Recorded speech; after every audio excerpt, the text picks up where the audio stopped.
Assalamualaikum warahmatullahi wabarakatuh. Sahabat-sahabatku yang dirahmati Allah Subhanahu wa Ta'ala, pada kesempatan kali ini kita akan berbincang-bincang merenungkan apa hakikat daripada ibadah. Perlu kita ketahui bersama bahwa ibadah merupakan sebuah rangkaian ragam dari kegiatan pengabdian kepada Allah Subhanahu wa Ta'ala.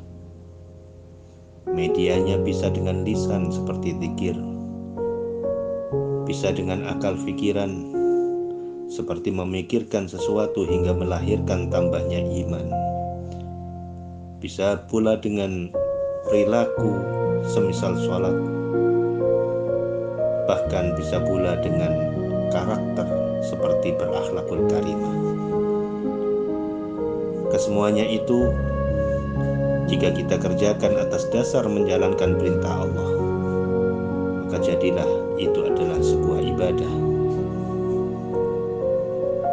Allah Subhanahu wa Ta'ala berfirman di dalam surah Az-Zariyat ayat 56, menegaskan tentang tujuan diciptakannya jin dan manusia. Di dalam sebuah firman-Nya, A'udzubillahi minasyaitonirrajim, wa ma khalaqtul jinna wal insa illa liya'budun. Dan tidaklah aku ciptakan jin dan manusia melainkan agar beribadah kepadaku. Sahabat-sahabatku yang dirahmati Allah, manusia tanpa ibadah, hidupnya tidak ubahnya seperti hewan. Siklus kehidupannya hanya berkutat kepada apa yang dimakan hari ini, kapan ia menyalurkan hasrat seksual, dan bagaimana agar segala keinginannya harus terpenuhi. Sayyiduna Imam Ali bin Abi Thalib karramallahu wajhah pernah bertutur, "Man kana hammuhu ma yadkhulu fi jawfihi, kanat qimatuhu ma yakhruju minhu." Barang siapa yang semangat hidupnya hanya ada pada apa yang harus masuk ke dalam tubuhnya, niscaya kadar nilai dirinya itu seukur dengan apa yang dikeluarkan dari tubuhnya. Sahabat-sahabatku yang dirahmati Allah Subhanahu wa Ta'ala, beribadah bukanlah ajang unjuk eksistensi diri agar dianggap sebagai hamba Allah yang paling baik, sehingga membuka ruang bagi diri ini untuk meremehkan pihak lain yang tiada beribadah sepertinya. Justru dengan adanya athar ubudiyah, buah daripada perilaku ibadah itu sendiri akan mampu melahirkan sikap dan karakter yang terpuji, yang membuat Anda dirangkul bukan dipukul, membuat Anda disenangi bukan dibenci, membuat Anda dicinta bukan dihina. Sahabat, ibadah yang diterima Allah itu akan ditandai dengan semakin bersihnya hati kita, semakin lurusnya pemikiran kita, dan semakin berbobotnya perilaku kebaikan kita. Tiada akan tampak kotoran yang melekat di dalam hati ini. Sedikit saja kita berbuat salah atau dosa, sesegera itu pula teguran dari Allah akan didatangkan. Sebagaimana hal ini pernah dialami oleh Al-Imam Sufyan Ats-Tsauri. Beliau pernah menyampaikan, "Hurrimtu qiyamul lail khamsatu ashhur bi dzambin adznabtuh." Diriku pernah tercegah dari sholat malam selama 5 bulan. Itu diakibatkan dosa yang telah aku perbuat. Sahabat-sahabatku yang dirahmati Allah, ternyata sungguh besar manfaat ibadah itu bagi diri kita.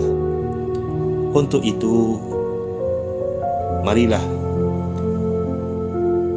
segala ibadah wajib senantiasa kita lakukan sebagai bentuk pengabdian diri secara total kepada Allah Subhanahu wa Ta'ala.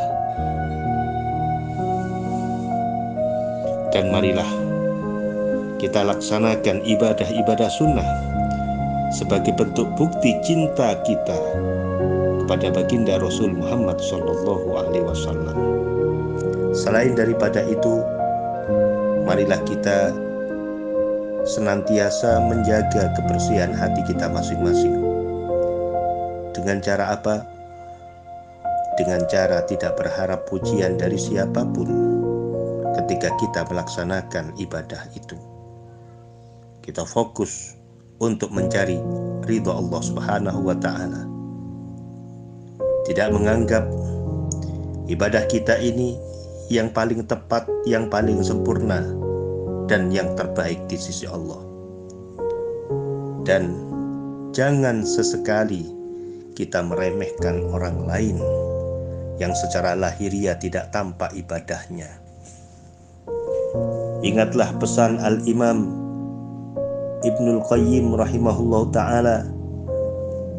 Beliau pernah berkata, apabila Allah membukakan atasmu pintu hidayah hingga dapat berqiyamul lail, maka jangan pandang orang-orang yang sedang tidur dengan pandangan meremehkan. Apabila Allah membukakan atasmu pintu hidayah hingga dapat berpuasa sunnah, maka jangan pandang orang-orang yang tidak berpuasa sunnah dengan pandangan meremehkan. Dan apabila Allah membukakan atasmu pintu hidayah untuk berjuang di jalan Allah, maka jangan pandang orang-orang yang sedang duduk dengan pandangan yang menghinakan. Karena apa? Karena banyak orang yang tidur tidak berpuasa sunnah, yang tampaknya hanya berdiam, itu lebih dekat terhadap Allah ketimbang dirimu. Sahabat yang dirahmati Allah Subhanahu wa Ta'ala, semoga sajian selintas dakwah Islamiyah ini senantiasa berbarengan dengan ridha Allah Subhanahu wa Ta'ala, sehingga kita mampu mengamalkan apa yang terkandung di dalamnya. Amin ya rabbal alamin. Usikum wa nafsi bitaqwallah. Assalamualaikum warahmatullahi